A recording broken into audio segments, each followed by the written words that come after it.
ప్రార్థన. పరిశుద్ధుడైన దేవా, దయగలిగిన ప్రభు, సర్వాధికారి, మీకు వందనాలు. ఈ ఉదయకాలము మేము మరొక పునరుద్ధానము సజీవులుగా ఉండి మీ నామమును స్తుతించడానికి మీరిచ్చినటువంటి అవకాశం అంతటిని బట్టి మీ కృతజ్ఞతాస్తుతులు స్తోత్రాలు చెల్లిస్తున్నాం. గనులమని, గొప్పవారమని, బలవంతులమని, జ్ఞానము కలిగిన వారమని, ఆస్తిపాస్తులు ఉన్నవారమని, ఐశ్వర్యవంతులమని, అయా బలగం కలిగిన వారమని, బలము కలిగిన వారమని మేము సజీవులుగా లేముగామి మమ్మల్ని సజీవులుగా ఉంచింది నీ కృప, నీ ప్రేమ, నీ వాత్సల్యత. ఈ దినమునైనా అది ఎరిగి మీ నామమును స్తుతిస్తూ గణపరుస్తున్నాం, కృతజ్ఞతాస్తుతులు చెల్లిస్తున్నాం. దేవా, నీవిచ్చినటువంటి ఈ సమయము ఇంతవరకు కూడా మీరు మహిమ పొందారు. అయ్యా, మమ్మల్ని బాగుగా ఎరిగిన దేవుడు, మా పరిస్థితులను ఎరిగిన దేవుడు. మీకు మరుగైనది లేదు, మీకు తెలియని విషయం ఏదీ లేదు నాయన. ఈ దినము మేము ఏ పరిస్థితుల్లో నీ సన్నిధిలో కూర్చుండి నీ మాట వింటున్నామో, ప్రతి అవసరతను ఎరిగిన దేవుడు, ప్రతి సమస్యను ఎరిగిన దేవుడు గనక ఖాళీగా నువ్వు మమ్మల్ని విడిచిపెట్టేవాడువు కాదు. నేను మాతో మాట్లాడే దేవుడవు, మమ్మల్ని బలపరిచే దేవుడవు. ఈ దినమునైనా నీ మాట వింటున్న మా అందరికీ కూడా బలమును ఇవ్వండి, ధైర్యమును కలగచేయండి. మీ వాక్యము చేత మేమందరము కూడా ప్రభువా తృప్తి పొందడానికి, నెమ్మది పొందడానికి మీరు సహాయము దయచేయండి. నిశ్చయంగా నీ బిడలకు అట్టి మేలు కలుగునుగా కానీ పలుకుతూ ఉండగా ఆమె ననువాడుగా మీరు దీవిస్తూ వాక్యమే ఉన్న దేవుడికి ఈ సమయం మాతో మీరు మాట్లాడి మహిమ, ఘనత, ప్రభావం గణనామానికి పొందుకొనమని మా ప్రభువును రక్షకుడైన యేసుక్రీస్తు వారి యొక్క శ్రేష్టమైన నామంలో ప్రార్థించి స్తుతించి వేడుకుంటున్నామా పరమ తండ్రి, ఆమేన్. రండి, దేవుని యొక్క పరిశుద్ధ గ్రంథం నుండి దేవుని వాక్యాన్ని ధ్యానం చేసుకుందాము. సమూయేలు మొదటి గ్రంథం 7వ అధ్యాయము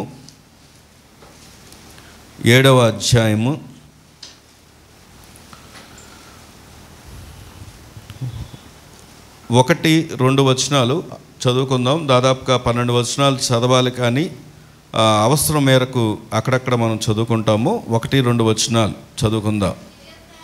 3 వచనాలు. అంతటా వచ్చి యెహోవా మందసమును తీసుకొని పోయి కొండ యందుండే అబీనాదాబు ఇంట చేర్చి దాన్ని కాపాడుటకై అతడి కుమారుడైన ఎలియాజరును ప్రతిష్ఠించిరి. మందసము కిర్యతాయిములోనున్న కాలము 20 సంవత్సరములాయెను. ఇశ్రాయేలీయులందరూ యెహోవాను అనుసరింప దుఃఖించుచుండగా సమూయేలు ఇశ్రాయేలీయులందరితో ఇట్లనెను, నీ పూర్ణ హృదయముతో యెహోవా యొద్దకు మీరు మల్లుకొని ఎడల అన్య దేవతలను, అష్టారోతు దేవతలను మీ మధ్య నుండి తీసివేసి పట్టుదల కలిగి యెహోవా తట్టు మీ హృదయములను త్రిప్పి ఆయనను సేవించుడి. అప్పుడు ఆయన ఫిలిష్తీయుల చేతిలో నుండి మిమ్మును విడిపించును. దేవుడు ఈ మాటలు మనందరి వినికిల్లో దీవించునుగాక. ఆమేన్ చెప్దామా? ఆమేన్. ఇక్కడ చదవబడినటువంటి లేఖన భాగం, దాని యొక్క భాగంలో ఉన్నటువంటి భావాన్ని మీకు తెలియజేస్తాను, సందర్భాన్ని మీకు తెలియజేస్తాను. ఇక్కడ ఇజ్రాయెల్ ప్రజల యొక్క పరిస్థితులు మనకు అర్థమవుతున్నాయి. ఎవరు ఇజ్రాయెల్ ప్రజలు అంటే దేవుని చేత ఏర్పరచబడినటువంటి జనాంగం, దేవుని పిల్లలు, దేవునికి ఇష్టలైనటువంటి వారు. ఈ మాట మరి ఇజ్రాయెల్ గురించి, ఇజ్రాయెల్ ప్రజల గురించి మాకెందుకండి, మాకు ఈ మాట ఏం వర్తిస్తుంది, మేమేం నేర్చుకోవాలి అని అంటే, ఈ దినాన ఇజ్రాయెల్ ప్రజల కంటే కూడా ఉన్నతమైనటువంటి ఆధిక్యతను దేవుడు మనందరికీ అనుగ్రహించాడు. ఎలాగో అంటే వారిని ఏర్పరచుకున్నాడు. మన ఏర్పరచుకోవడం మాత్రమే కాదు, మన కొరకు ప్రభువైన యేసు క్రీస్తు వారు సిలువలో ఏం పెట్టారు అంటే ప్రాణాన్ని కూడా పెట్టారు. దేవుని స్తోత్రం కలుగును గాక. కాబట్టి ఇజ్రాయేల్ ప్రజల కంటే కూడా ఉన్నతమైనటువంటి ఆధిక్యత కలిగినటువంటి దేవుని పిల్లలం మనం. కాబట్టి బైబిల్ గ్రంథంలో, పరిశుద్ధ గ్రంథంలో ప్రతి మాట కూడా పరిశుద్ధాత్మ దేవుని ఊపిరి అనగా దేవుని యొక్క ఊపిరి అనే యొక్క ఆయన హృదయంలోంచి వచ్చినటువంటి మాటే ఈ మాటలన్నీ కూడా, ప్రతి మాట కూడా విలువైందే. ఈరోజు ఈ వాక్యం ఎందుకు దేవుడు మనతో మాట్లాడుతున్నాడు అని మనం ఆలోచన చేస్తే, ఇజ్రాయేల్ ప్రజల యొక్క పరిస్థితులను పరిశీలన చేసినప్పుడు వారి ముందు ఎవరు కనబడుతున్నారంటే శత్రువులు కనబడుతున్నారు. ఆ శత్రువులు ఏం చేస్తున్నారంటే వీరుల్ని అణిచివేయాలని, చంపాలని, వీరంటూ లేకుండా చేయాలని ఎన్నో ప్రయత్నాలు చేస్తూ ఉన్నారు. ఆ ప్రయత్నాలన్నిటినీ కూడా విఫలము చేయడానికి, నేను అన్నమాట మీకు అర్థమైందో లేదో, అంటే ఆ ప్రయత్నాలన్నీ కూడా పాడైపోవడానికి, లేకుండా చేయడానికి, శత్రువు అనేవాడు లేకుండా చేయడానికి దేవుడే తన ప్రజల పక్షంగా పూనుకొని ఏం చేస్తూ ఉన్నాడంటే ఈ అధ్యాయంలో మనం చూస్తూ ఉంటాం. వారి పక్షంగా దేవుడు యుద్ధం చేసి ఆ శత్రువు అనేవాడిని లేకుండా చేస్తూ ఉన్నాడు. దేవుని స్తోత్రం కలుగును గాక. కానీ శత్రువు ఎప్పుడు కూడా ప్రయత్నం చేస్తూనే ఉన్నాడు. కానీ దేవుడు ఎప్పుడు కూడా తన ప్రజలకు ఏమి ఇస్తున్నాడంటే విజయాన్ని ఇస్తూనే ఉన్నాడు. ఎందును బట్టి విజయం? వారి నమ్మకస్తులా అంటే కాదు. వాళ్ళు ఏమన్నా దేవుడు చెప్పినట్టుగా వినేవారా అంటే అది కూడా కాదు. ఎన్నోసార్లు దేవుడు ఇలా ఉండాలి అని చెప్పినప్పటికీ కూడా చెప్పింది చేయక ఎన్నో కష్టాలు నష్టాలు తెచ్చుకున్నప్పటికి కూడా దేవుని వాక్యం చెప్పే మాట ఏంటంటే ఆయన కోపం అంట నిమిషం మాత్రం ఉండును, ఆయన దయ అంట ఆయుష్కాలం అంతా ఉండునంట. దేవుని స్తోత్రం కలుగును గాక. ఎంత గొప్ప దేవుడు ఆలోచన చేయండి. వింటున్నారా? ఈ ఉదయం వల్ల ప్రభు మనతో చెప్తున్నాడు ఎంత గొప్ప దేవుడు అంటే ఆయన కోపము నిమిషం మాత్రమే ఉంటుంది, కానీ ఆయన యొక్క దయ ఆయుష్కాలం అంతా ఉంటుందంట. చాలాసార్లు మన మీద ఆయనకు కోపం రగలడానికి గల కారణం ఏంటంటే ప్రభు చెప్పినట్టుగా నడవక, ప్రభు చెప్పినట్టుగా వినక, ప్రభు కోరుకున్నట్టుగా బ్రతక్క, అసలు నిజదేవుడు ఎవరో తెలుసుకోక, నిజదేవుణ్ణి సంపూర్ణంగా అంగీకరించక, ఎన్నోసార్లు ప్రభువుకి దూరంగా ఉన్నటువంటి మనలను ఆయన శిక్షించాడేమో కానీ శిక్షించి విడిచిపెట్టలేదు. మళ్ళీ మన ఏం చేశాడంటే తన వైపు ఆకర్షించి తన ప్రేమను వ్యక్తపరిచి మన ఏం చేశాడు అంటే రక్షించుకున్నాడు. దేవుని స్తోత్రం కలుగును గాక. ఈరోజు ప్రభువు మరి ఈ వాక్యం ద్వారా మనకు నేర్పించాలనుకుంటున్నటువంటి సత్యం ఏంటంటే, రండి దేవుని వాక్యాన్ని మనం పరిశీలన చేస్తే ఒక దగ్గర ఇక్కడ రాయబడి ఉంటుంది, ఒక పేరు పెట్టారు. ఏంటి ఆ పేరు చూద్దాం. అదే అధ్యాయంలో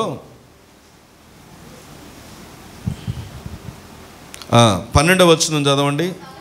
అప్పుడు సమూయేలు ఒక రాయి తీసి మిస్పాకును షేనుకును మధ్య దాన్ని నిలిపి, ఇంతవరకు యెహోవా మనకు సహాయము చేసినని చెప్పి దానికి ఎబెనేజరు అని పేరు పెట్టాను. ఎబెనేజరు అన్న పేరుకి అర్థం ఏంటంటే కింద సహాయపు రాయి. గట్టిగా దేవుని స్తోత్రం చెప్దామా? ఈ దినం మన దేవుడు ఎవరో మనకు అర్థం కావాలి. ఏదో చర్చికి వచ్చామండి, చర్చిలో కూర్చున్నామండి, ప్రార్థన చేసామండి, పాటలు పాడామండి, వెళ్ళిపోతున్నామండి, మాకు దేవుడితో పని ఉంది, యేసయ్య మా కోసం వచ్చాడండి అంటే సరిపోదు. అసలు నీ దేవుడి యొక్క గొప్పతనం ఏమిటి అనేది మీకు తెలియాలి. ఎందుకు అంటే మనం దేవుణ్ణి ఎంతగా గ్రహిస్తామో, ఎంతగా ఎరుగుంటామో, ఎంతగా ఆయన సుగుణాలను తెలుసుకుంటామో, ఆయన క్వాలిటీస్ తెలుసుకుంటామో, ఎంతగా ఆయన యొక్క లక్షణాలు తెలుసుకుంటామో అంతగా ప్రభుకి ఏమవుతామంటే సమీపమైపోతాం. వీరు కష్టాల్లో ఉన్నారు, ఇబ్బందుల్లో ఉన్నారు, సమస్యల్లో ఉన్నారు, ఇరుకులో ఉన్నారు, శత్రువులు వారిని చంపడానికి చూస్తున్నారు. అలాంటి సమయంలో ప్రభు వారి పక్షంగా నిలిచి ఏం చేశాడు అంటే ఆ ప్రభు వారికి సహాయం చేశాడంట. సహాయం చేసినప్పుడు ప్రజలు అక్కడ సమూయేలు పెట్టిన పేరు ఏమిటంటే మా దేవుడు ఎవరు అంటే ఎబెనేజరు. ఎబెనేజర్ అంటే ప్రేయర్కి అర్థం ఏంటంటే సహాయపు రాయి. దేవుని స్తోత్రం కలుగును గాక. ఈరోజు మనం చూస్తున్నటువంటి అంశం కూడా ఏమిటంటే సహాయపు రాయి. మన సహాయం ఎవరు? మనకు సహాయం చేసే దేవుడు ఎవరు? మన సహాయపు రాయి ఎవరో ఈరోజు మనం ఈ వాక్యము ద్వారా మనం నేర్చుకోబోతున్నాం. ఈ వాక్యం కొన్ని ఆత్మీయ సంగతులను మనకు తెలియజేయబోతుంది. ఇంతకు మనం చూస్తున్న అంశం ఏంటో చెప్పండి. ఏ రాయి? సహాయపు రాయి. ఈయన మన విడిచిపెట్టే రాయి కాదు, వదిలిపెట్టే రాయి కాదు. ఈయన ఎవరో అంటే సహాయపు రాయి.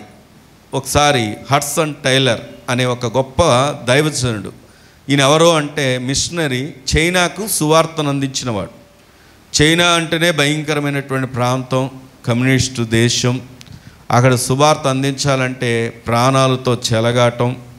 అలాంటి ఈ హడ్సన్ టైలర్ అనే ఆయన ఇప్పుడు కాదు, దాదాపుగా కొన్ని శతాబ్దాల క్రిందట మరి ఆ యొక్క సువార్త చెప్పడం కోసం ఆ రోజుల్లో రవాణా సౌకర్యాలు లేవు. ఎలా వెళ్ళేవారు అంటే ఓడల్లోనే వెళ్ళేవారు. ఆ ఓడలు ఎప్పుడు వెళ్తాయో తెలీదు, ఎన్ని రోజులు పడుతుందో తెలీదు. ఆ తెరచాపలు, ఇంజిన్స్ కూడా లేని సంగతులు చెప్తున్నాను మీకు.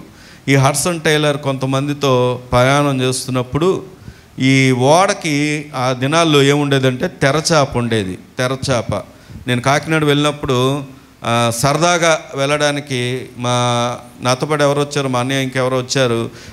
చిన్న పడవ దోనిలా ఉంటుంది, దాంట్లో కూర్చున్నాం. దానికి తెరచాప ఉంది, దానికి కూడా ఇంజిన్ లేదు. తెరచాప ఉంటే అది గాలి ఎలా వీస్తే అటు వెళ్తూ ఉంది. ఎలా వెళ్తుందంటే పడిపోతామా అన్నట్టు. వాళ్ళకి అలవాటు అది, వాళ్ళు చక్కగా ఊగుతూ ఉన్నారు దాని మీద.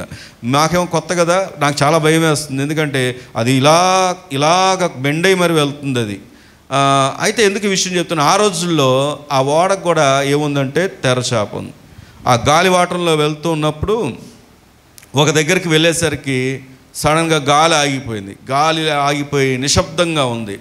దానివల్ల ఈ ఓడ వెళ్ళే మూమెంట్ లేక అదేమైపోతుందంటే ఒక సైడ్కి అలాగా ఆ నీటి ఒరవడికి అదేమవుతుందంటే ఒడ్డుకి వెళ్ళబోతుంది. అప్పుడు చాలా భయపడిపోతున్నారు. దాన్ని నడిపే ఎవరైతే షిప్ క్యాప్టెన్ ఉంటాడో అతను భయపడిపోయి ఒక అనౌన్స్మెంట్ వీళ్ళందరి దగ్గరకు వచ్చి చెప్తున్నాడు, అమ్మో మనం ప్రమాదంలో ఉన్నాం. ఎందుకు ప్రమాదం అంటే ఆ ఓడ మూమెంట్ లేదు. ఆ ఓడేమో ఆ యొక్క నీటి వరవను బట్టి అక్కడ కనబడుతున్నట్టు ఒక తీరం దగ్గరికి వెళ్తుంది. ఆ తీరం మీద ఉండే ప్రజలు ఎవరు అంటే అక్కడ మంటలు పెట్టుకొని ఆల్రెడీ కొంతమంది కనబడుతున్నారు. వారెవరు అంటే నరమాంస భక్షకులు, క్యానిబల్స్. అంటే ఈ నరమాంస భక్షకులు ఆ తీరంలో ఉంటారు, ఆ దీవిలో ఉంటారన్న సంగతి ఈ ఓడ నడుపుతున్నటువంటి ఆ యొక్క క్యాప్టెన్కి తెలుసు. వారికి భయపడిపోయి మనం ప్రాణాలు కోల్పోతామేమో, ప్రమాదంలో ఉన్నాం అని చెప్పి పరిగెత్తుకుంటూ వచ్చి హడ్సన్ టైలర్కి చెప్పారంట. గొప్ప దైవజనుడిన సువార్త నిమిత్తమై మిషనరీగా ప్రయాణం చేస్తున్నాడు. అప్పుడు ఆయన చెప్పిన మాట ఏంటంటే, ఈ ఓడ నడుపుతున్నటువంటి ఎవరైతే క్యాప్టెన్ వచ్చి చెప్తున్నాడు, ఇలాగా మనం ప్రమాదంలోకి వెళ్ళిపోతున్నాం, మేము అన్ని ప్రయత్నాలు చేసాం ఇంకా విఫలమైపోయాం అంటే ఆయన అన్నాడు, హడ్సన్ టైలర్ అనే దైవజనుడు అన్నాడు, అన్ని ప్రయత్నాలు చేశారు కానీ మీరు ఇంకొక ప్రయత్నం చేయలేదు అన్నాడంట. ఏంటా ప్రయత్నం అంటే అప్పుడు చెప్పాడు, ప్రార్థన. మనం అందరం మోకరించి ఏం చేద్దామంటే ప్రార్థన చేద్దాం, దేవుడు గొప్ప కార్యం చేస్తాడు అనగానే చాలా దగ్గరికి వెళ్ళిపోతుంది. అది చాలా దగ్గరికి వెళ్ళిపోతున్న పరిస్థితుల్లో వాళ్ళందరికీ ధైర్యం లేదు. కానీ ఈ దైవజను బట్టి ఏం చేశారంటే వారందరూ ప్రార్థన చేసినప్పుడు అద్భుతం ఏంటంటే ఒక పెద్ద గాలి, అలాగా గాలి ఆ ఓడను తోసుకుంటూ వెళ్ళిపోయి వారు వెళ్ళాల్సినటువంటి ఆ ప్రాంతానికి చేర్చిందంట. చైనాలో మొట్టమొదటిగా సువార్త అందించబడడానికి ప్రధాన కారణం ఎవరు అంటే హడ్సన్ టైలర్. దేవుని స్తోత్రం కలుగురుగాక. ఈరోజు ప్రభు ఎందుకు మాట చెప్తున్నాడంటే, ఆయన చంపేశాడా? దేవుడు చంపేశాడా? వాళ్ళలో ఉన్నవారిని చంపేశాడా? చంపలేదు. ప్రభు తన పిల్లల పక్షంగా ఆయన ఎంతో శ్రద్ధ వహించే దేవుడు. ప్రభు తన పిల్లల్ని ఆయన ప్రేమిస్తాడు. నిన్ను ప్రేమిస్తున్నాడని చెప్పడానికి ఒక నిదర్శనం చెప్పమంటారా? వినండి. నిదర్శనం ఏంటో తెలుసా? ఈ మాట ఉంది చూసారా, ఈరోజు నీకు కనబడుతుందంటే కారణం ప్రభు నిన్ను ప్రేమిస్తున్నాడు. ఒక అక్క నీ కొరకు, ఒక చెల్లి నీ కొరకు, ఒక అన్న నీ కొరకు, ఒక తమ్ముడు నీ కొరకు, ఒక సేవకుడు నీ కొరకు లేకపోతే ఒక సహోదరు ఎవరో ముక్కు మొహం తెలియని వారు కూడా ప్రయాసపడి నీతో సమయం గడిపి నీకు దేవుని మాట అందించడానికి గల కారణం ఏంటో తెలుసా? వారికి ఏదో లాభం వస్తుందని కాదు, కానీ కారణం దేవుడు ప్రేమ వారి జీవితాల్లో ఎలా వెతికిందో మిమ్మల్ని కూడా వెతుకుతుంది అని చెప్పడానికి నిదర్శనం. నీవున్నటువంటి స్థితి నుండి, నీవున్నటువంటి పరిస్థితి నుండి ఆయన విడిపించడానికి సమర్థుడు అని చెప్పడానికి నిదర్శనం. ఆయన ప్రేమ వ్యక్తపరచడానికి ప్రభు ఏం చేస్తున్నాడంటే ఆయన నోటి మాట ద్వారా మాట్లాడుతున్నాడు. దేవుని స్తోత్రం కలుగును గాక. మనకి ఇక్కడ చూస్తే రూపాలు కనపడకపోవచ్చు. ఏంటంటే మనకేం ప్రతిమలు లేవు, మనకు రూపాలు లేవు అంటే ఈ దేవుడికి రూపం లేదు, ప్రతిమలు కాదు. ఈ దేవుడు ఏ దేవుడై ఉన్నాడంటే మాట్లాడే దేవుడు. ఈయన మాట్లాడే దేవుడు. ఈయన ఊరకుండే దేవుడు కాదు, మాట్లాడుతూ ఉంటాడు. నా జీవితాన్ని, గత జీవితాన్ని నేను ఆలోచన చేస్తే నేను ప్రతిసారి మాట చెప్తూ ఉంటాను. నేను మారడానికి కారణం ఏంటంటే దేవుడు నాతో మాట్లాడాడు. వీళ్ళకి ఏ పని లేదు, వీరు ఇదే మాటలు చెప్తారు అనే ఆ తెగ నుండి వచ్చినటువంటి నేను, అలాంటి వ్యక్తిని నేను. కానీ ప్రభు నాతో మాట్లాడి నా జీవితాల్లో నేను ఏం చేస్తున్నానో, ఎలా ఉన్నానో సూటిగా నాతో మాట్లాడుతున్నప్పుడు నా జీవితాన్ని నేను సరి చేసుకున్నాను, ప్రభువుకు అప్పగించుకున్నాను, సరి చేయబడడానికి ఇష్టపడ్డాను. దేవుడు నా జీవితాన్ని ఈరోజు ఉన్నతంగా దీవించాడు. దేవుని స్తోత్రం కలుగును గాక. ఈరోజు ప్రభు ఈ మాట మనతో ఎందుకు చెప్తున్నాడంటే ఈ దినము ఆయన నీ జీవితంలో ఏమై ఉన్నాడో తెలుసా? సహాయపురాయి, ఎబెనేజర్. ఆ ఎబెనేజర్ అయి ఉన్నటువంటి దేవుడు నీ జీవితంలో ఏం చేయడానికి ఇష్టపడుతున్నాడంటే మేలు చేయడానికి ఇష్టపడుతున్నాడు. ఆయన ఎవరో తెలుసా? ఈ సంవత్సరం మనకు ఇచ్చిన వాగ్దానం ఏం చెప్పండి? మేలు చేస్తానని వాగ్దానం ఇచ్చాడు. దేవుని స్తోత్రం కలుగును గాక.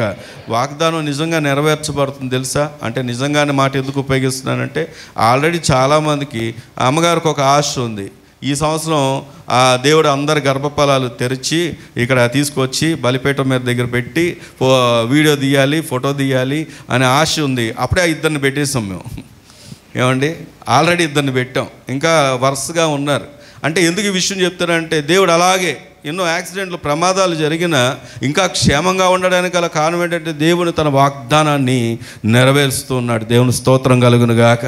ఈరోజు ప్రభు మనకు సహాయపురాయిగా, ఎబెనేజర్గా ఆ దినాన ఆ ప్రజలకు తోడై ఉండడం మాత్రమే కాదు, ఈ దినము మనకు కూడా తోడున్నాడు అని చెప్పడానికి ఈ మాట మనతో మాట్లాడుతున్నారు. రండి, వాక్యంలోంచి కొన్ని ఆత్మీయ సత్యాలను మనం నేర్చుకోబోతున్నాం.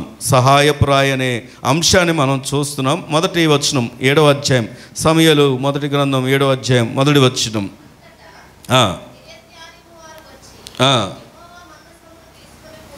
వచ్చి ఎవరు తీసుకెళ్ళారు? తర్వాత అబీనాదాబు ఎంట చేర్చి దాని కాపాడుటకై ఎలియాజర్ను ప్రతిష్ఠించిరి. తర్వాత మందసము ఎంతకాలం? 20 సంవత్సరములు ఇశ్రాయేలు అందరూ యెహోవాను అనుసరింప దుఃఖించుతుండగా. వినండి, మీకు అర్థమయ్యేలాగే చెప్తాను. ఇక్కడ మనం గమనిస్తే దేవుని మందస్సం అనే మాట వినబడుతుంది. ఈ దేవుని మందస్సం ఎక్కడ? దేవుని మందస్సం అంటే ముందు మనకు తెలియాలి. పాత నిబంధనలో ఇజ్రాయేల్ ప్రజలకి దేవుని సన్నిధి వారితో ఉంది అని చెప్పడానికి ఆయన మందస్సాన్ని వారికి ఇచ్చాడు. ఆ మందసం వారు ఏం చేస్తున్నారంటే తీసుకువెళ్తూ ఆ మందసం ఉన్న ప్రాంతం దీవించబడుతుంది, మందసం ఉన్న ఇల్లు దీవించబడుతుంది. దానికి ఉదాహరణ ఎవరు అంటే ఒబేదేదోము అనే ఆయన ఆ మందసాన్ని ఇంట్లో పెట్టుకుంటే ఆ ఇంట్లో ఉన్నంతకాలం ఆ ఇల్లు ఏమైపోయిందంటే దీవెనకరంగా మారిపోయింది. దేవుని స్తోత్రం కలుగును గాక. అంటే ఈ ఉదయకాలము మనం ఆలోచన చేస్తే ఎవరు ఇంటిలో అయితే దేవుని సన్నిధి ఉంటుందో, ఎవరి హృదయాల్లో అయితే దేవుని సన్నిధి ఉంటుందో, ఎవరైతే ఈ ప్రభువుని చేర్చుకుంటారో వారికి నిత్యము ఏముంది అంటే ఆశీర్వాదం ఉంది. నీ పక్కన ఉన్న వాళ్ళకి చెప్పండి, నీకు ఆశీర్వాదం ఉందని. ఏముందండి? ఆశీర్వాదం ఉంది. నువ్వు ఆయన ఇంట చేర్చుకున్నావంటే ఖచ్చితంగా నీకేముందంటే ఆశీర్వాదం ఉంది. ఇక్కడ మనం ఆలోచన చేస్తే ఈ మందసం ఎవరి ఇంటిలో ఉంటే వారికి ఆశీర్వాదం, కానీ ఆశ్చర్యకరమైనటువంటి విషయం ఏంటంటే సహాయపు రాయి అనే మాట మనం వింటున్నాం కదా. ఈయన సహాయపు రాయిగా మందసం వారి మధ్య ఉన్నప్పుడే సహాయం చేశాడా, లేనప్పుడు కూడా సహాయం చేశాడా అంటే అక్కడ చాలా స్పష్టంగా 2వ వచనంలో రాయబడిన మాట ఏంటంటే 20 సంవత్సరాలు వారి మధ్యలో మందసము ఉందా లేదా? ఉందా? ఉందా? ఉందా? లేదు. ఎందుకు తెలుసా? కిందే రాయబడి ఉంది. ఏమనంటే ఇజ్రాయేలీలంట దుఃఖపడుతూ ఉన్నారంట. దేవుని స్తోత్రం చెప్దామా? ఉన్నారా ఇక్కడే? ఎక్కడుంది మందసం? అబీనాదాబు ఇంట్లో ఉంది. ఎవరింట్లో? అబీనాదాబు ఇంట్లో ఉంది. కానీ ఎవరింట్లో లేదు. ఎక్కడ ఉండాలి? ఇజ్రాయెల్ ప్రజలతో ఉండాలి అది. కానీ ఎక్కడుంది అంటే అబీనాదాబు ఆ ఇంట చేర్చుకున్నారు. ఇక్కడ విషయం ఏంటంటే వారు ఇశ్రాయేలీయులు దుఃఖంలో ఉండడానికి గల కారణం ఏంటంటే వారి మధ్య మందసం లేదు. వారి మందసం ఎందుకు లేదో ఆ విషయాన్ని చెప్పిన తర్వాత ముందుకెళ్తాను. చూడండి, అక్కడ చూస్తే కింద అంటాడు 3వ వచనంలో, నేను చదువుతాను. సమూయేలు ఇశ్రాయేలీయులందరితో ఇట్లనెను, మీ పూర్ణ హృదయంతో యెహోవా యొద్దకు మీరు మల్లుకొనిన ఎడల అన్య దేవతలను అష్టారోతు దేవతలను మీ మధ్య నుండి తీసివేసి పట్టుదల కలిగి యెహోవా తట్టు మీ హృదయములను తిప్పి ఆయనను సేవించండి. అప్పుడు ఆయన ఫిలిష్తీయుల చేతుల నుండి మిమ్మును విడిపించును. వినండి, ఇక్కడ గమనిస్తే ఏం జరుగుతుందంటే వీరి మధ్యలో ఉండాల్సింది ఎవరు అంటే ప్రభు ఉండాలి, ప్రభు మందసం ఉండాలి. వింటున్నారా? ప్రభు ఉండాలి, ఆయన మందసం వారి మధ్య ఉండాలి, ఆయన సన్నిధి వారి మధ్య ఉండాలి. కానీ ఉందా అంటే లేదు. ఎందుకు లేదు అంటే అక్కడ క్లియర్గా రాయబడి ఉంది, వారి హృదయాలంట ప్రభు తట్టు సంపూర్ణంగా తిరగలేదంట. ఎవరి సంగతి చెప్తున్నాను? బయట ఉన్న వాళ్ళ సంగతా, దేవుని పిల్లల సంగతా? దేవుని పిల్లల సంగతి చెప్తున్నా. మనం చాలాసార్లు వాళ్ళు నమ్ముకోలేదండి, వీళ్ళు నమ్ముకోలేదండి, వాళ్ళు ఎరగలేదండి, వీళ్ళు ఎరగలేదండి, మమ్మల్ని దూషించారండి, ప్రభుని కించపరచాడని అంటాం. కానీ వాస్తవం చెప్పమంటారా? బయట ఉన్నవారు చేసే భక్తి మనం చేయం. వారు కలిగినంత నిష్ట మనం కలిగి ఉండం. మనమంతా ఒక ఆచారపూరితంగా వెళ్ళిపోతూ ఉంటాం. ఈ ఆదివారం కూడా చాలామంది ఆచారంగా వచ్చి ఇక్కడ విన్న మాటను ఇక్కడే విడిచిపెట్టి వెళ్ళిపోయేవారు చాలామంది ఉంటారు. వాస్తవానికి దేవుని మాట మనం సంపూర్ణంగా నమ్మిన వారమైతే, వినండి, సంపూర్ణంగా నమ్మిన వారమైతే, ఎరిగిన వారమైతే వాక్యానుసారంగా బ్రతకాలి.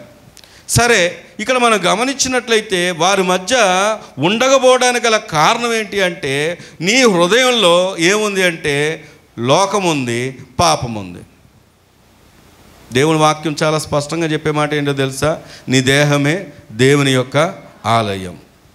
దేవాలయంలోకి ఆయన చాలా స్పష్టంగా చెప్తున్నాడు, దేవుని యొక్క ఆలయంలో చేర్చుకొనడు.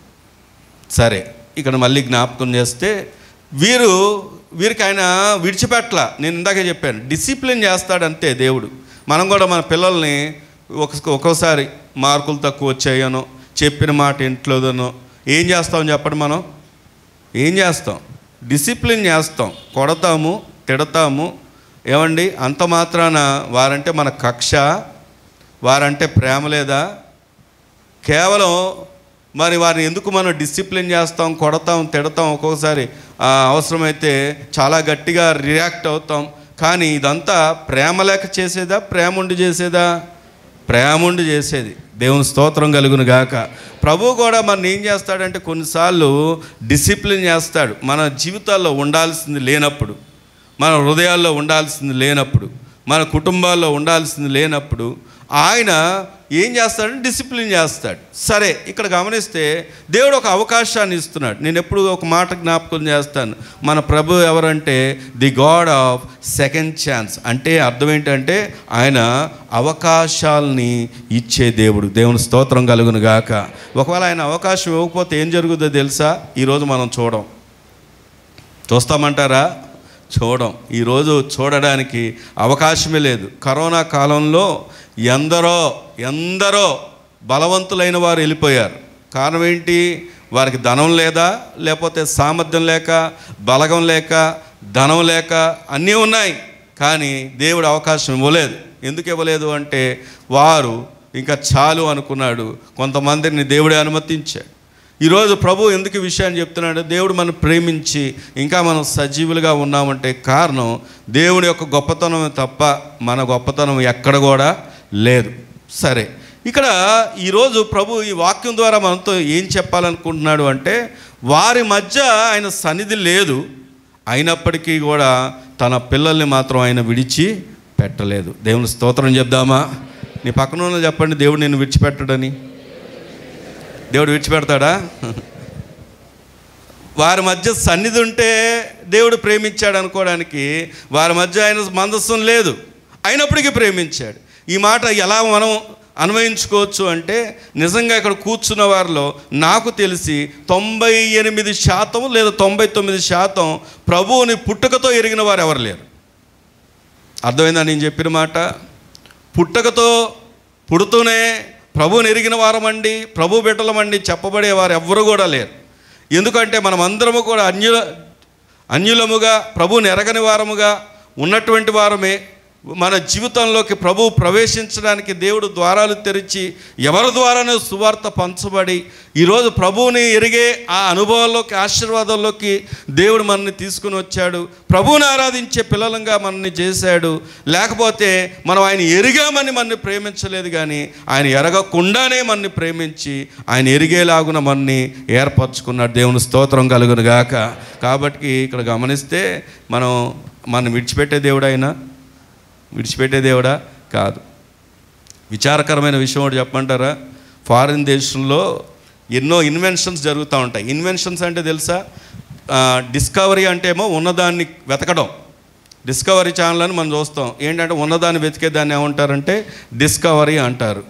డిస్కవరీ అంటారు. అదే ఇన్వెన్షన్స్ అంటే ఏంటి అంటే కనిపెట్టడాన్ని ఏమంటారంటే, కొత్త వాటిని పుట్టించడం, కనిపెట్టడాన్ని ఏమంటారంటే ఇన్వెన్షన్స్ అంటారు. ఎన్నో ఇన్వెన్షన్స్ జరుగుతున్నాయి. ఎందుకు? ఎక్కడ? ఫారిన్ దేశంలో అయ్యో కనిపెడతా ఉంటారు, ఏదో కనిపెడతా ఉంటారు. రోబోట్లు కనిపెడుతున్నారు. ఇప్పుడు ఈ మధ్య ఎక్కువగా వినబడుతుందంటే ఏఐ, ఆర్టిఫిషియల్ ఇంటెలిజెన్స్. ఇది బాగా వినబడుతుంది ఎక్కడ చూసినా.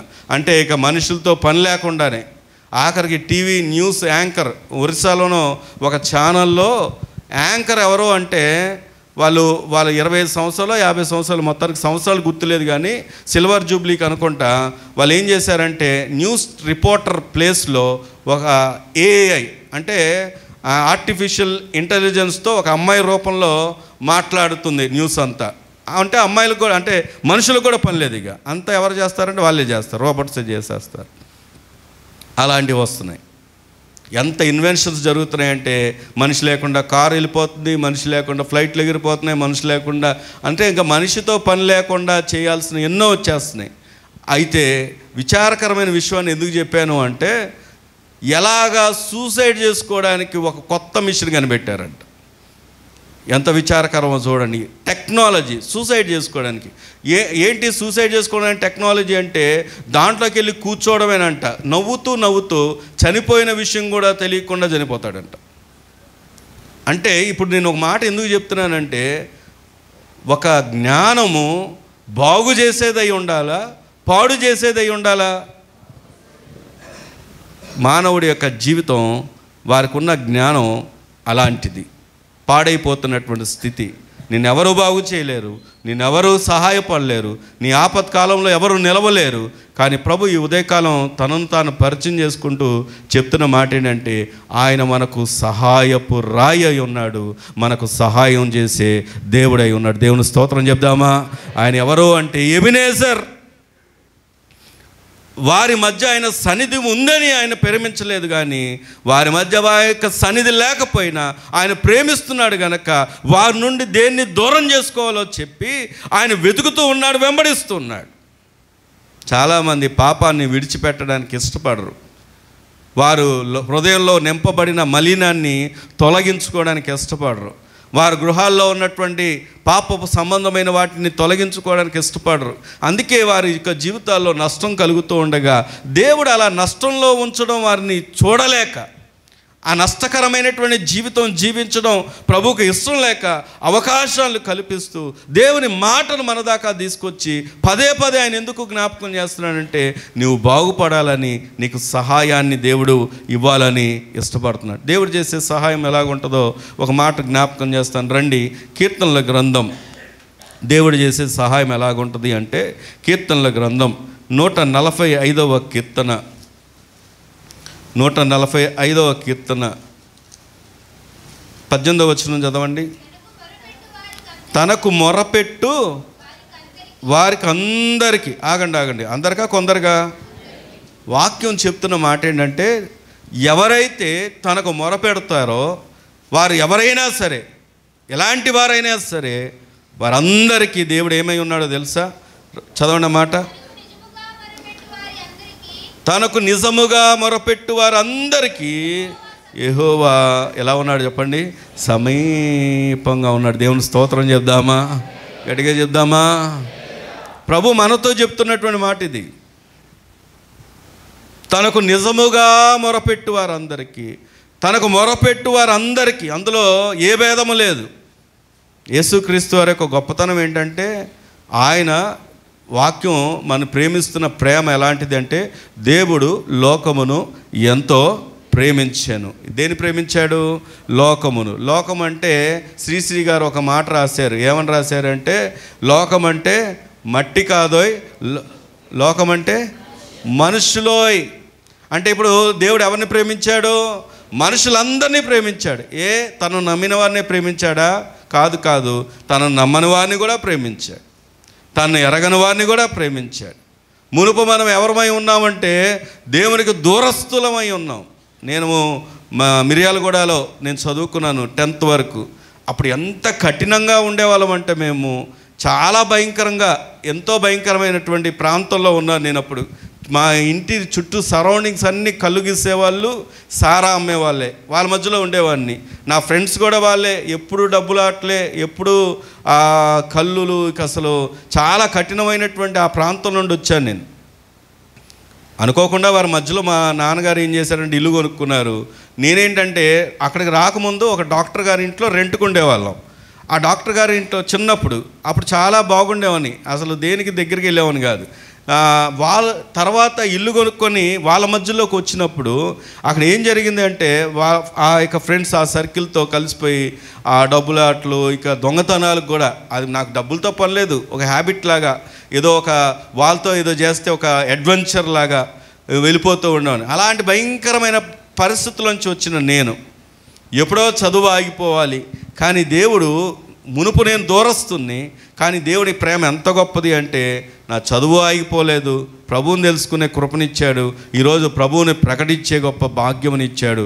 నేను ఏదో టాలెంటెడ్ పర్సన్ అని కాదు, దేవుడు నన్ను ప్రేమించి నాకు ఇచ్చినటువంటి స్థానం ఇది. దేవుని స్తోత్రం కలుగును గాక. ఈరోజు ప్రభు అదే చెప్తున్నాడు, తనకు మొరపెట్టే వారందరికీ, ఆయనకి ఏ భేదం లేదు. దేవుడు లోకంని ఎంతో ప్రేమించాడు, అందులో అందరినీ ప్రేమించాడు. ఆయన అందరి కొరకు ప్రాణం పెట్టాడు. మనం ఒప్పుకున్నా ఒప్పుకోలేదని ప్రాణం పెట్టడం కాదు, మనం ఒప్పుకోకపోయినా ఆయన ఏం చేశాడంటే ప్రాణం పెట్టాడు. నీకు సమీపంగా ఉన్నాడు ఆయన. నేను ఒక వ్యక్తితో చెప్పాను, తనకి ఎప్పటి నుండో ఒక ఆలోచన. ఏం ఆలోచన అంటే చచ్చిపోదాం, ఆర్థికపరమైనటువంటి పరిస్థితులను బట్టి చచ్చిపోవాలనే ఒక ఆలోచన ఉండేది. ఒక రోజు అతనితో మాట్లాడడానికి వెళ్తే అతను ఇష్టపడలేదు. ఎందుకు ఇష్టపడలేదు అంటే అతనికి ప్రభు అంటే అస్సలు ఇష్టం ఉండదు. అతనికి ఇష్టం లేకపోవడానికి కారణం కూడా ఉంది. అతను మోసం చేసిన వాళ్ళు ఎక్కువ మంది ప్రభువుని నమ్ముకున్న వాళ్ళే. దాంతో ఇంకా ఆయనకి ప్రభు అంటే ఒక అసహ్యం ఏర్పడింది. అతనితో నేను చెప్పడానికి వెళ్తే అతను ఏమాత్రం ఇష్టపడలేదు. నేను అప్పుడు ఒకే ఒక మాట చెప్పాను, తమ్ముడు ఒక మాట జ్ఞాపకం చేస్తాను, నువ్వు నా మాట ఏమైపోయినా పర్లేదు, ఇది తీసుకోకపోయినా పర్లేదు, కానీ ఒక్క మాట ఎప్పటికైనా నువ్వు నీ జీవితం లైఫ్ ఎండింగ్లో అయినా జ్ఞాపకం చేసుకో.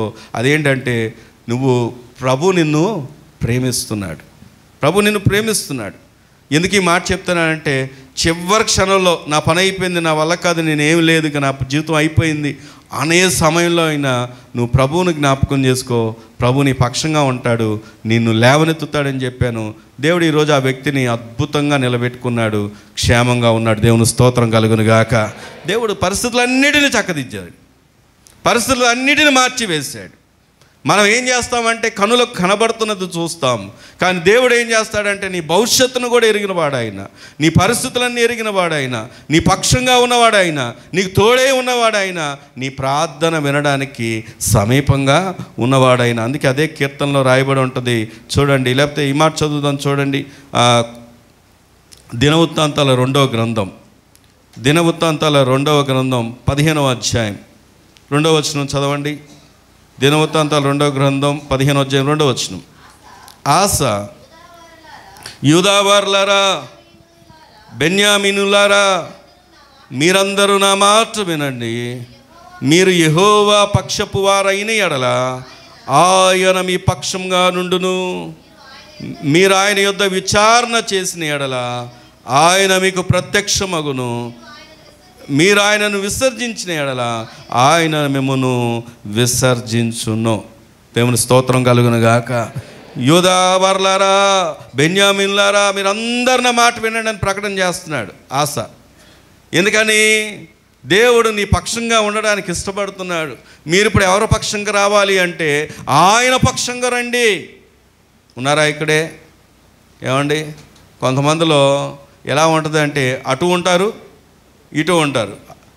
దేవుడు ఎవరినైనా ప్రేమిస్తాడు, కానీ ఎవరిని ప్రేమించలేడు అంటే నువ్వు పాపము చేస్తూ, లోకంలో ఉంటూ, పాప సంబంధమైన జీవితం జీవిస్తూ ప్రభు కావాలనుకుంటే ప్రభు అలాంటి వారిని ప్రేమించలేడు. ఎందుకంటే దేవుడే చాలా స్పష్టంగా అయితే వెచ్చగా ఉండు, లేకపోతే ఎలా ఉండమన్నాడు?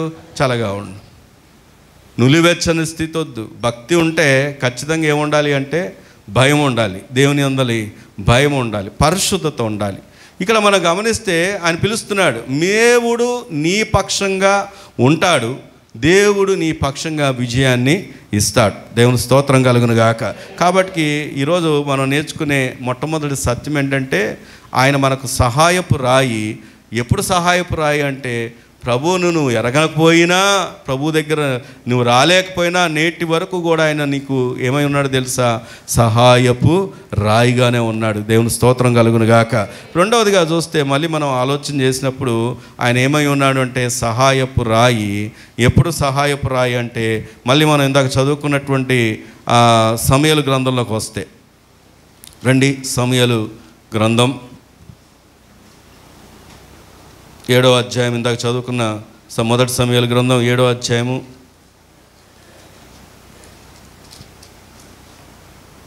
ఏమంటున్నాడు? 3వ వచనంలో సమూయేలు ఇశ్రాయేలు అందరితో ఇట్లా, నేను మీ పూర్ణ హృదయముతో యెహోవా యొద్దకు మీరు మల్లుకొని ఎడల అన్య దేవతలను, అష్టారోతు దేవతలను మీ మధ్య నుండి తీసివేసి పట్టుదల కలిగి యెహోవా తట్టు మీ హృదయములను త్రిప్పి ఆయనను సేవించండి.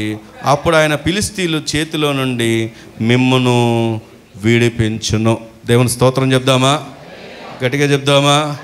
దేవుడు ఏం చేస్తాడంట? మనల్ని విడిపిస్తాడంట సహాయపు రాయిగా. ఎప్పుడు అంటే అక్కడ చాలా స్పష్టంగా చెప్పాడు. ఆయన ఎప్పుడు సహాయపు రాయిగా ఉంటాడు అంటే మనము పరిశుద్ధపరచుకున్నప్పుడు. మీ పక్కన వాళ్ళు చెప్పనమాట. ఏం చేయాలి మనము? చెప్పాలి. ఏం చేయాలి మనము? పరిశుద్ధపరచుకోవాలి. నేను ఒక మాట సూటిగా అడుగుతాను. ఒక పంది బురదలో దొలుతుంది అనుకోండి, దాన్ని వెళ్ళి బయటికి తీయడానికి ఇష్టపడతామా? చెప్పండి. ఇష్టపడతామా? ఇష్టపడం. నేను ఆర్మీలో చేశాను, మిలిటరీలో, మీకు తెలుసు. రాజస్థాన్లో దానికి ముందు పార్లమెంట్ మీద అటాక్ జరిగితే మమ్మల్ని అందరూ తీసుకెళ్ళి రాజస్థాను ఎడారిలో పడేశారు ప్రొటెక్షన్ కోసం. ఒక గ్రామం బనియానా అనే ఒక ఊరు, అది అసలు ఎక్కడ ఉందో కూడా మారుమూల. ఆ రోజుల్లో వెళ్ళిపోయేవాళ్ళం, మాకు ట్రక్కులు ఉంటాయి కాబట్టి దాంట్లో వెళ్ళిపోయాం. అక్కడ మేము ఉండే ప్రాంతంలో ఒకరోజు రోడ్ వేయడానికని వాళ్ళు ఏం చేశారంటే డాంబర్ అంటారు, మా ఊర్లో డాంబర్ అని, ఇక్కడ ఏమంటారు తారు పోసారు. తారు పోస్తే ఒక గొర్రె పిల్ల, అది మరి ఎలా తప్పిపోయిందో వచ్చి ఆ దాంట్లో పడిపోయి, అది కాలుతున్నది కాదు, నేల మీద పడిపోయి ఉన్నది అనమాట. దానికి అతుకుపోయి లేవలేక అలాగ ఉండిపోయింది. లేవలేక ఉండిపోతే మా వాళ్ళు ఏం చేశారంటే దాన్ని బలంగా తీసి దాన్ని శుభ్రం చేసి, దాని యజమానులు ఎవరో తెలియలేదు, ఎవరు రాలేదు కూడా, మా క్యాంపస్లో చిన్న పిల్లది, గొర్రెపిల్ల కాదు, క్షమించాలి, మేక పిల్ల. మా క్యాంపస్లోనే ఉండేది. అది మా కళ్ళ ముందే పెరుగుతుందనమాట. అది ఎంత ఏమంటారంటే ప్రెస్టేజ్ పోయేదంటే, మేము డ్యూటీలో ఉంటే మమ్మల్ని వచ్చి పొడుస్తూ ఉంటుంది అది. అయితే ఎందుకు ఈ విషయాన్ని చెప్తున్నానంటే, అది గొర్రెపిల్ల లేదా మేకపిల్ల లేదా గొర్రెపిల్ల అయితే దాన్ని మనం ఏం చేసామంటే తీసాము, శుభ్రం చేసాము. పందిపిల్లని చేస్తామా చెప్పండి? దాని స్వభావం ఏంటి? అది ఎక్కడ ఉండడానికి ఇష్టపడుతుంది చెప్పండి? బురదలో, రొచ్చులో. దేవుడు ఎందుకు ఈ విషయాన్ని మనతో మాట్లాడుతున్నాడంటే, దేవుడు కార్యాలు మనందరి జీవితంలో ఆయన చేయడానికి ఆయన ఎప్పుడూ ఇష్టపడుతున్నాడు. చాలా స్పష్టంగా అక్కడ రాయబడిన మాట ఏంటంటే, ఆయన మిమ్మును విడిపించును. అది వాగ్దానం.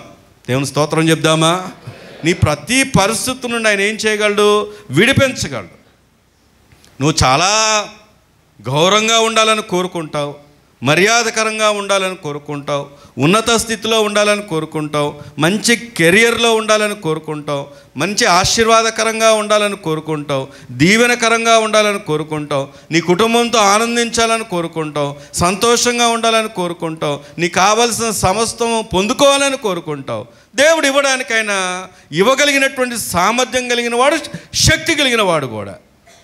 కానీ నువ్వు పొందుకోవాలి అంటే మొదట ఆయన నీ జీవితంలో సహాయప్రాయిగా ఉండాలి. ఆ సహాయప్రాయి ఉండాలి అంటే నిన్ను నువ్వేం చేయాలి అంటే పరిశుద్ధపరచుకోవాలి. నీ పక్కన వాళ్ళు చెప్పండి ఆ మాట, పరిశుద్ధపరచుకోవాలని. ఎప్పుడు సహాయం చేస్తాడైనా? నీవు పరిశుద్ధపరచబడినప్పుడు. నీ హృదయాన్ని కడుక్కోవాలి, నీ తలంపులను శుద్ధి చేసుకోవాలి. నీ హృదయంలో పాపాన్ని ఒక విగ్రహంగా చేసుకొని పాపాన్ని మోస్తూ పైకొకటి లోపలొకటి. ఏమండి, క్రైస్తవులో ఉన్నటువంటి పెద్ద అవలక్షణం ఏంటి అంటే, పైకొకటి లోపలొకటి. వేసుకునేదేమో తెల్లటి వస్త్రాలు, కానీ హృదయం అంతా పాపమే. నిలబడేది ఒక రకంగా, మాట్లాడేది ఒక రకంగా, ప్రవర్తించేది ఒక రకంగా, జీవించేది మరొక రకంగా. కానీ చాలా స్పష్టంగా ప్రభువు చెప్పే మాట ఏంటంటే, నీ దేహంతో చేసిన మంచి పనులైనా సరే, చెడ్డ పనులైనా సరే, ఒక దినము ఎక్కడికి వస్తామంటే తీర్పులోకి వస్తాము. తీర్పు నుండి తప్పించుకోగలిగిన వాడు ఎవడు లేడు. తప్పించుకోగలిగిన వాడు ఒకడే. ఎవరు అంటే, ఎవరైతే క్రీస్తు యేసునందు ఉంటారో వారికి దేవుని వాక్యం చెప్తున్న మాట ఏంటంటే, వారికి ఏ శిక్షా విధియు లేదు. దేవుని స్తోత్రం కలుగును గాక. ఈరోజు ప్రభు ఎందుకు ఈ మాట చెప్తున్నాడంటే, ఆయన నీకు సహాయప్రాయి, నీకు సహాయం చేయడానికి ఇష్టపడుతున్నాడు. కానీ నీ నుండి తొలగించుకోవాల్సినవి ఏమున్నాయో ఆలోచన చేయి. ఏ అపవిత్రతను తీసివేసుకోవాలో,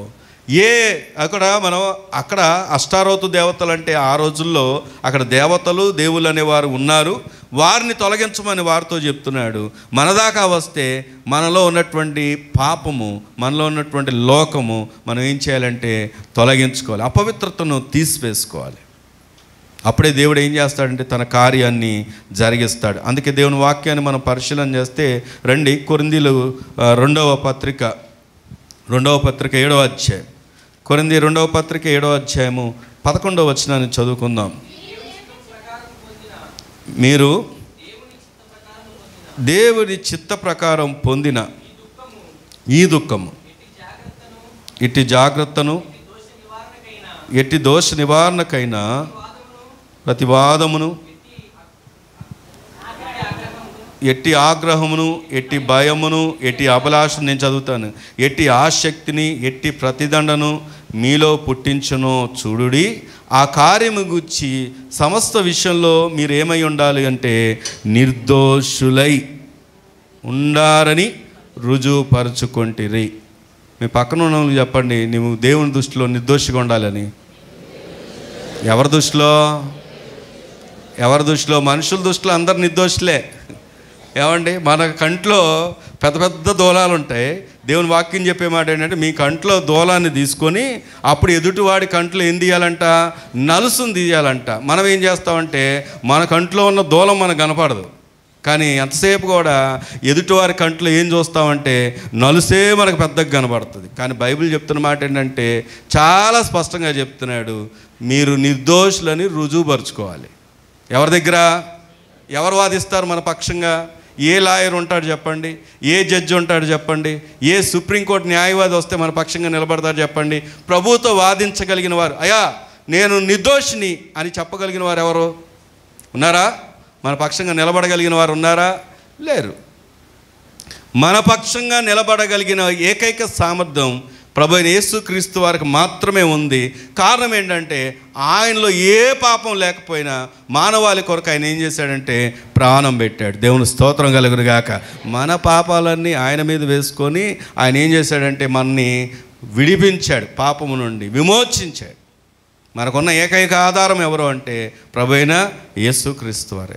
ఒకసారి పేతురు గారి దగ్గరికి ఆయన పరలోకం గేట్ దగ్గర ఉంటే ఒక ఆయన అంట వెళ్ళాడంట. పరలోకం గేట్ దగ్గరికి ఎంట్రన్స్లోకి వెళ్ళాలి. చనిపోయిన తర్వాత ఆయన ఆత్మ ఎత్తబడిన తర్వాత పరలోకం దగ్గరికి వెళ్తే గేట్ దగ్గర పేతురు గారు గేట్ దగ్గర ఉంటే ఇలా అడిగారంట, నువ్వు లోపలికి వెళ్ళాలంటే కొన్ని నువ్వు చేసిన మంచి పనులు చెప్పాలి అన్నాడంట. మంచి పనులు చెప్పాలంటే అయ్యా నేను భక్తిగా ఉన్నాను, ఏంట్రా ఒక మార్క్ వేయండి అన్నాడంట. అక్కడ బోర్డు పెట్టారు, ఒక మార్కులు వేస్తున్నారు అనమాట. 100 మార్కులు రావాలి, 100 మార్కులు పడితే లోపలికి వెళ్తారన్నమాట. ఏంట్రా ఒక మార్క్ వేయండి అన్నాడంట. నేను నా ఫ్యామిలీతో బాగున్నాను అంటే ఇంకొక మార్క్ వేయండి అన్నాడంట. మందిరానికి మానకుండా వెళ్తున్నాను, ఇంకొక మార్క్ వేయండి అన్నాడంట.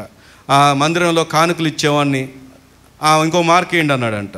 దశంభాగం ఇచ్చేవాడిని, ఇలా చూస్తే ఒక్కొక్కటి పడుతుంది. అప్పుడు అన్నాడంట పేతురు గారు, అబ్బో ఇలాగైతే నేను లోపలికి అడుగు పెట్టలేను, నేను చేసిన మంచి పనులకి పడే మార్కులు ఇయ్యేనా, ఈ ప్రభు కృప ఉంటే తప్ప నేను వెళ్ళలేను అన్నాడంట. ఆ ఒక్క మాట వెంటనే గేట్లు తీయండిరా, లోపల పంపించండిరా అన్నాడట. దేవుని స్తోత్రం కలుగును గాక. కారణం ఏంటో తెలుసా? మన నీతి మన పరలోకంలోకి నడిపించలేదు. ప్రభు కృప తప్ప, ఆయన యొక్క నీతి తప్ప మన దేవుని రాజ్యానికి ఏది చేర్చలేదు. ఈరోజు ప్రభు ఎందుకు ఈ విషయాన్ని చెప్తున్నాడంటే నేను దేవుడు మనకిస్తున్నాడు అవకాశం, ఇన్స్ట్రక్షన్స్ ఇస్తున్నాడు. ఏమని చెప్తున్నాడంటే మీ మధ్య ఉన్నటువంటి ఆ అన్య సంబంధమైన వాటన్నిటినీ, ఏ పాపానైతే నువ్వు కలిగి ఉన్నావో ఈ దినమైనా నువ్వు దాన్ని విడిచిపెడితే దేవుడు నీకేమై ఉన్నాడంటే సహాయపు రాయిగా ఉన్నాడు. దేవుని స్తోత్రం కలుగును గాక. 2 విషయాలు జ్ఞాపకం చేశాను. ఒకటి, ఆయన మన మధ్యలో ఉండి మనకు సహాయం చేసే దేవుడు. రెండవది, ఆయన అంటున్నాడు పరిశుద్ధపరచుకున్నప్పుడు మనకేం చేస్తాడు? ఆయన సహాయం చేసే దేవుడు. మూడవ విషయాన్ని చెప్తాను రండి. మళ్ళీ మనం సమూయేలు గ్రంథంలో ఒక పెన్నో పేపర్ ఉంచండి, మన మూలవాక్యం అది. అక్కడికి వచ్చి చూస్తే ఇంకేం చేస్తున్నాడు అంటే చూడండి, చదువుదాం.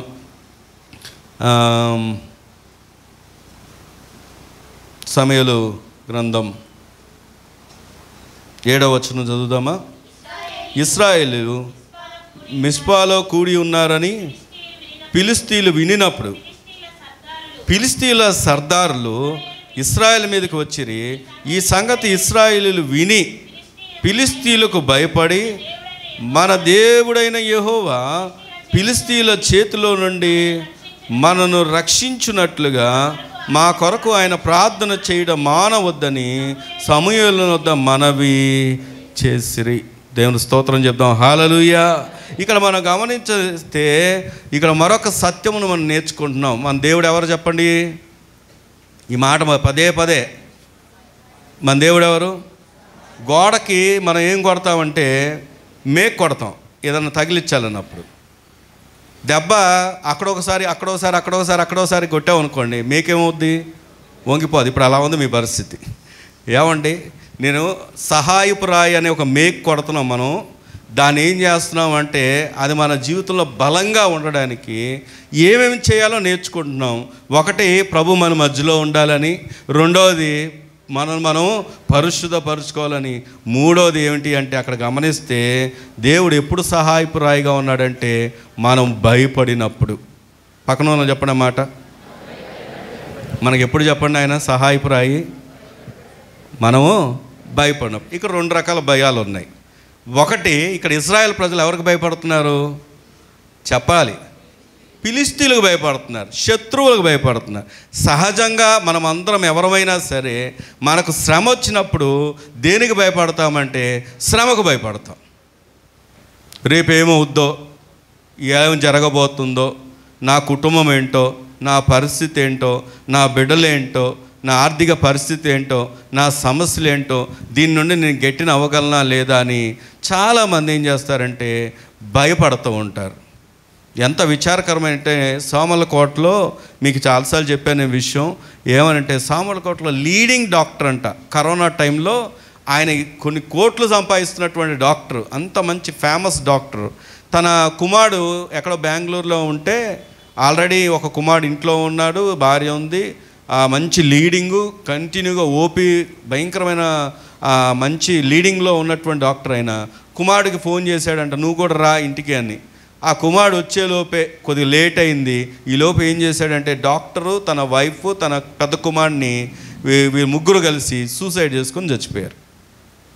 రీజన్ ఏంటి అంటే కరోనా వస్తుందేమో అన్న భయంతో. అప్పుడు ఇన్వెస్టిగేషన్ చేస్తే చెప్పిన మాట, చిన్న కుమారుడు చెప్పాడు ఈ విషయం. ఏమని అంటే, ఏమో కరోనా వచ్చి ఏదన్నా జరుగుద్దేమో, అందరినీ పేషెంట్లు చూసి అలాగ మాకు జరగకూడదని ఏం చేశారంటే చనిపోయారు. ఇప్పుడు చెప్పండి, కరోనా వచ్చిన వాళ్ళందరూ చచ్చిపోయారా? నాకు కూడా వచ్చి వెళ్ళిపోయిందేమో, ఏమండి చనిపోయారా? తెలియకుండా చాలామందికి వచ్చి వెళ్ళింది. నాతో పాటు ఒక ఆయన పోలీస్ ప్రసాద్ అని, మేమిద్దరం మా ఇంటికి వచ్చాడు. మా చిన్నోడు మా చార్లెస్తో బాగా ఆడి అతను ఏంటంటే పోలీసు గవర్నర్ గారి దగ్గర డ్రైవర్గా ఉంటారు. అతను ఏం చేశాడంటే ఆ రోజు ఊరు నుండి వచ్చాడు.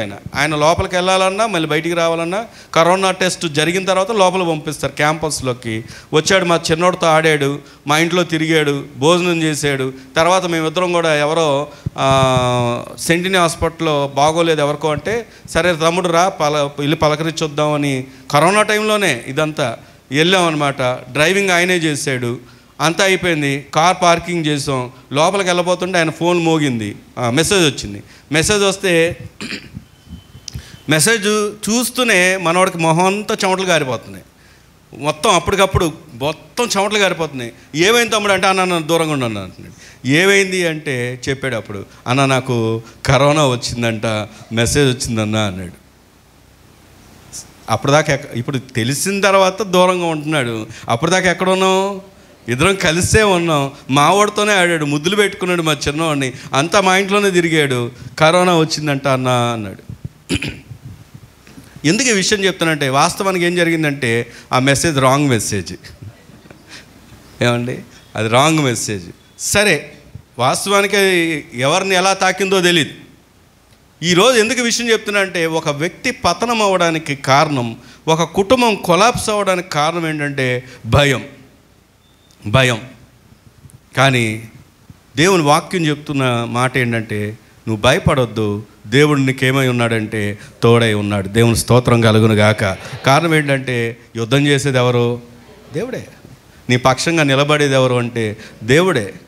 నిన్ను ఆదరించేది, కనికరించేది, ప్రేమించేది, గొప్ప చేసేది, హెచ్చించేది, నిలబెట్టేది, సహాయం చేసే సహాయప్రాయి మన దేవుడై ఉన్నాడు. దేవుని స్తోత్రం కలుగును గాక. కాబట్టి నువ్వు భయపడాల్సింది ఎవరికైనా ఉంది అంటే ఎవరికో తెలుసా? దేవునికి. దేవుని యందు భయభక్తులు కలిగిన వారికి దీవెన ఉంది. 128వ కీర్తన చదవనక్కలు అందరికి పరిచయం ఉన్నటువంటి కీర్తన గనక, ఎవరైతే ఆయన యందు భయభక్తులు కలిగి ఉంటారో వారు నిశ్చయంగా వారి చేతుల కష్టార్జితం అనుభవిస్తారు. ఎవరైతే ఆయన యందు భయభక్తులు కలిగి ఉంటారో భార్య చక్కగా లోగిట ఉన్నటువంటి ద్రాక్షావల్లిలాగా ఉంటుంది. ఎవరైతే భయభక్తులు కలిగి ఉంటారో వారి పిల్లలు ఎలా ఉంటారు? ఒలివ మొక్కల్లా ఉంటారు. వారు పిల్లల్ని చూసే ఆశీర్వాదాన్ని దేవుడిస్తానని వాగ్దానం ఇస్తున్నాడు ఒక్క భయభక్తుల్లోనే. ఎవరికి భయభక్తులు కలిగి? దేవుని యందు భయభక్తులు. ఈ దినాన చాలామంది దేవునికి భయభక్తులు లేక నష్టాలు చూస్తున్నటువంటి ఈ దినాల్లో దేవుడు మనతో చెప్తున్నటువంటి మాట ఏంటంటే, లోకానికి కాదు, రేపటికి కాదు, రేపేం జరుగుద్దని కాదు నువ్వు భయపడాల్సింది, దేవునికి భయపడితే నీ జీవితం దేవుడు ఏం చేస్తాడంటే దీవెనకరంగా చేస్తాడు. కాబట్టి ఈ దినము ఆ దీవెనకరంగా చేసే దేవుడు నీకేమై ఉన్నాడు అంటే సహాయపు రాయి.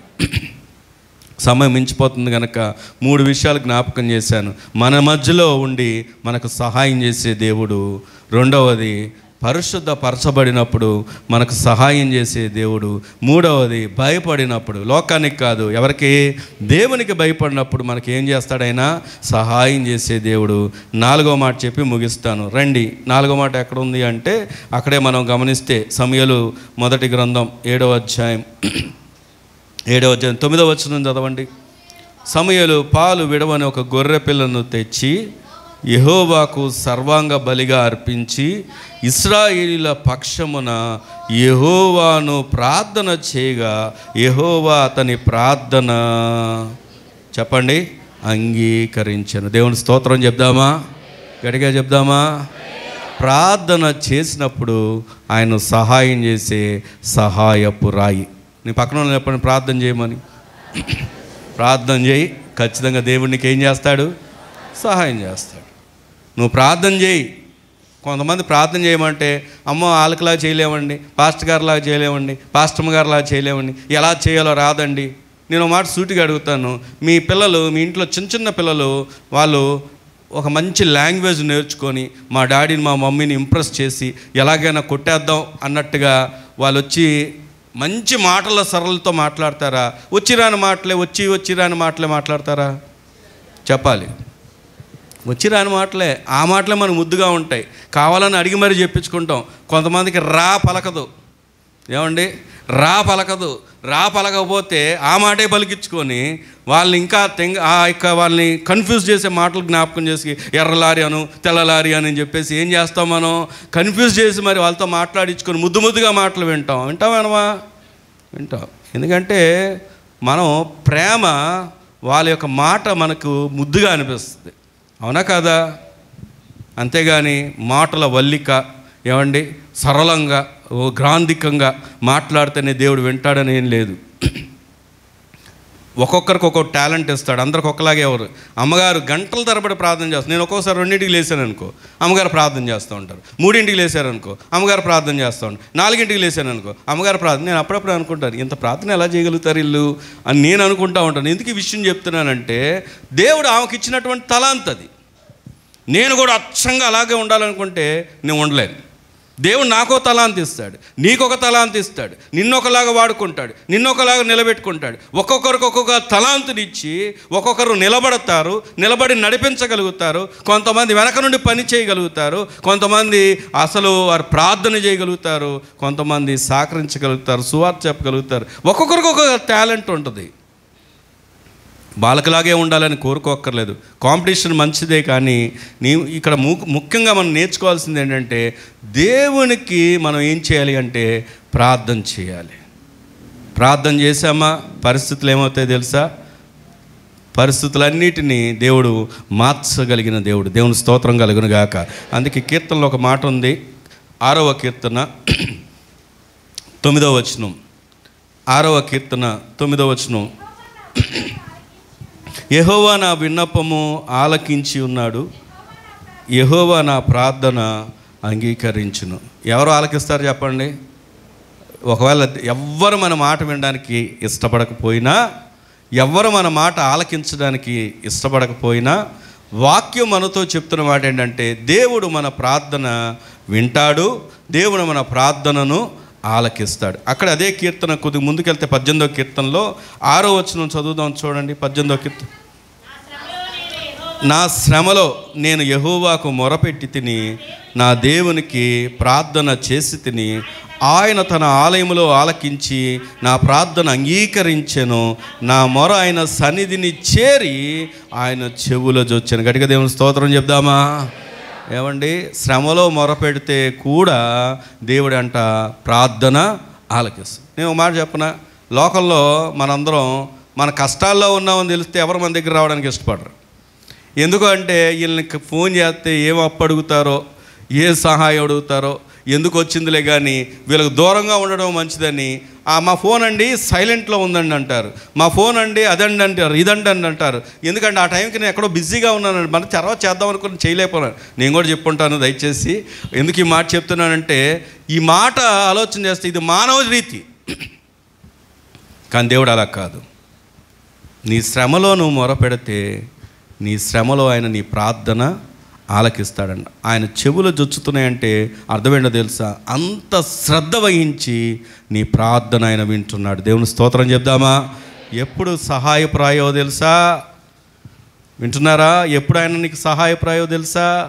నువ్వు ప్రార్థన చేసినప్పుడు నీకు ఆయన ఏమై ఉన్నాడంటే సహాయపు రాయి. అదే 18వ అధ్యాయంలో 47వ వచనం చదివితే, 18వ అధ్యాయం 47వ వచనం, ఆయన నా నిమిత్తము ప్రతిదండన చేయు దేవుడు, జనములను నాకు లోబర్చువాడు ఆయనే.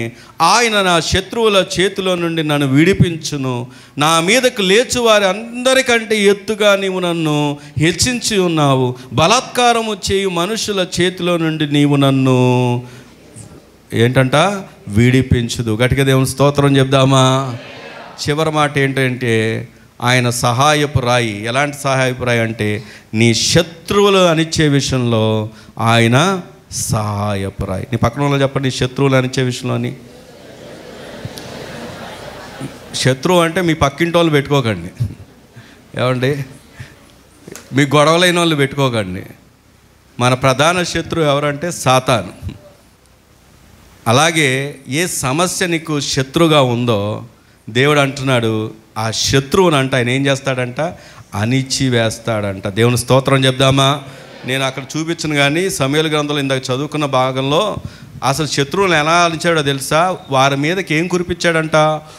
ఉరుములు కురిపించాడంట. దేవుని స్తోత్రం చెప్దామా? ఏం కురిపించాడు? వీళ్ళెళ్ళి యుద్ధం చేయడం కాదు, దేవుడు ఆ యొక్క శత్రువుల మీద ఏం కురిపించాడంటే ఉరుములు. చూపించకపోతే మీరు డౌట్గా ఉన్నారు కానీ రండి, సమూయేలు గ్రంథం ఇందాక చదువుకున్న మాట.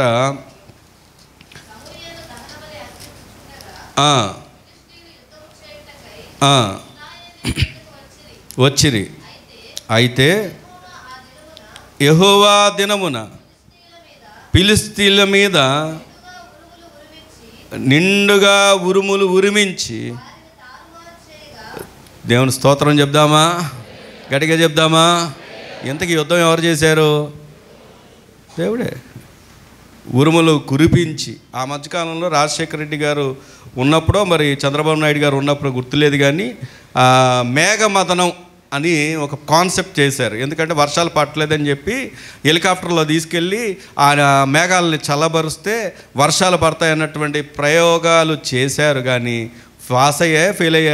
ఫెయిల్ అయిపోయాయి. ఇంకా ఆ వర్షం కంటే కూడా వీళ్ళు చేసేదే ఖర్చు ఎక్కువైపోయి దాన్ని ఆపేశారు. అంటే నేను ఎందుకు ఈ మాట చెప్తున్నానంటే, ఒక మానవుడు కృత్రిమంగా సృష్టించే దానిలోనే ఫెయిల్. కానీ ప్రభు తన ప్రజల విషయంలో, తన పిల్లల విషయంలో ఆయన తీసుకునే శ్రద్ధ ఎంత గొప్పది అంటే, తన పిల్లలకు విజయం ఇవ్వడానికి, శత్రువులను అణచడానికి పూనుకుంది ఎవరో తెలుసా? ఆయనే. దేవుని స్తోత్రం చెప్దామా? ఈరోజు ప్రభు మనతో చెప్తాడు, ఇందాక చదువుకున్న మాటలో, నీ శత్రువులందరికంటే కూడా ఆయన ఏం చేస్తాడంట? నిన్ను హెచ్చిస్తాడంట. ప్రియ సహోదరుడు, సహోదరి, నేను ముగిస్తున్నాను కానీ ఒక మాట జ్ఞాపకం చేసుకుందాం. మనకెవరున్నారు చెప్పండి? మనకెవరున్నారు? మన సహాయపు రాయి, అనగా మన ఎబెనేజర్. ఎప్పుడు ఆయన సహాయం చేస్తాడు అంటే నీ మధ్య ఉండి ఆయన సహాయం చేస్తాడు. ఎప్పుడు ఆయన సహాయం చేస్తాడంటే నువ్వు పరిశుద్ధపరచబడినప్పుడు ఆయన సహాయం చేస్తాడు. ఎప్పుడు ఆయన సహాయం చేస్తాడు అంటే నువ్వు భయపడినప్పుడు ఆయన ఏం చేస్తాడంటే సహాయం చేస్తాడు. ఇంకెప్పుడు సహాయం చేస్తాడు అంటే నువ్వు ప్రార్థన చేసినప్పుడు ఆయన సహాయం చేస్తాడు. ఇంకెప్పుడు సహాయం చేస్తాడంటే శత్రువును అణిచి నీకు ఆయన సహాయం చేస్తాడు. మరి ఆ సహాయపు రాయిని నీ దేవుడుగా, నీ ప్రభువుగా నువ్వు అంగీకరిస్తే ఈ దీవెనలన్నీ నీవే, ఈ ఆశీర్వాదం నీదే. దేవుడు అట్టి కృప, అట్టి దీవెన, అట్టి ఆశీర్వాదం, అట్టి సహాయం మనందరికి అనుగ్రహించి దీవించునుగాక. ఆమేన్. ప్రార్థన చేసుకుందాం.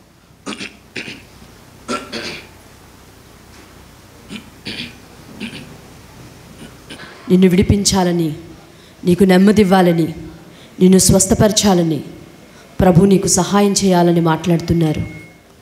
ఆయన మధ్య మన మధ్య ఆయన ఉండాలని ఇష్టపడుతున్నారు. ఈ ఉదయకాలం నీ సహవాసం, నీ మధ్య ఎవరున్నారు? నీతో ఎవరున్నారు? పరీక్ష చేసుకుందాం.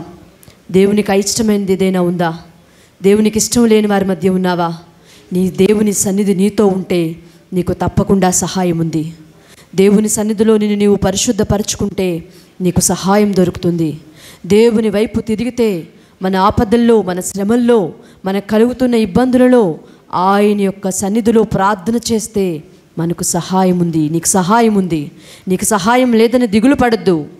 ఇదిగో నీకు సహాయం చేయవాడు ఆయనే. భయపడొద్దు, దిగులు పడద్దు, ఆయనే నీ సహాయం. మహాపరిశుద్ధుడైన మా తండ్రి, అత్యంత కృప కలిగిన మా దేవా, ఈ 2024 ఈ జనవరి మాసం ప్రభు ఈ 13వ తేదీన మాకు సహాయం చేయ ఉద్దేశించి మాట్లాడిన నీ మాటకై కృతజ్ఞతలు చెల్లిస్తున్నానయ్యా. ఎవరూ సహాయం చేయట్లేదు, మేము ఒంటరి వారమని తలంచుచున్నాం ప్రభా. మా హృదయాలను ఎరిగిన దేవుడు నాయన, మాకు సహాయం నీ వైపు నుంచే, మనుషుల దగ్గర నుంచి కాదని నీవు మాట్లాడిన మాటను బట్టి వందనాలు ప్రభా. మాకు సహాయం నీ యొద్ద నుంచే నాయన. నీ యొద్ద సహాయం పొందాలంటే మేమేమి చేయాలో, ఎలా ఉండాలో ఈ దినం మాకు చాలా స్పష్టంగా మాట్లాడిన నీ మాటకై కృతజ్ఞతలు చెల్లిస్తున్నాను ప్రభా. నీ యొద్ద మాకు సహాయం ఉంది నాయనా. నువ్వు మాతో ఉంటే, నీ సన్నిధి మాతో ఉంటే తప్పకుండా మాకు విడుదల ఉంది నాయన. తప్పకుండా మాకు జయం ఉంది ప్రభా. తప్పకుండా మాకు ఆశీర్వాదం ఉందయ్యా. నీ పిల్లలకు నాయనా అట్టి నీ సహాయము నిశ్చయముగా కలుగునుగాక. నిశ్చయముగా వారి పనులలో సహాయము కలుగునుగాక. వారి పరిస్థితులలో సహాయము కలుగునుగాక. వారి భవిష్యత్తులో సహాయము కలుగునుగాక. ఆమేన్. ఎబెనేజరు నీవై నీ బిడలను ఆదరించుదువుగాక. ఆమేన్. తండ్రి, అట్టి ఆశీర్వాదం మా మీద కుమ్మరించి నడిపించమని యేసు నామం పేరట అడిగి వేడుకొని పొంది ఉన్నాం తండ్రి. ఆమేన్. హల్లెలూయా.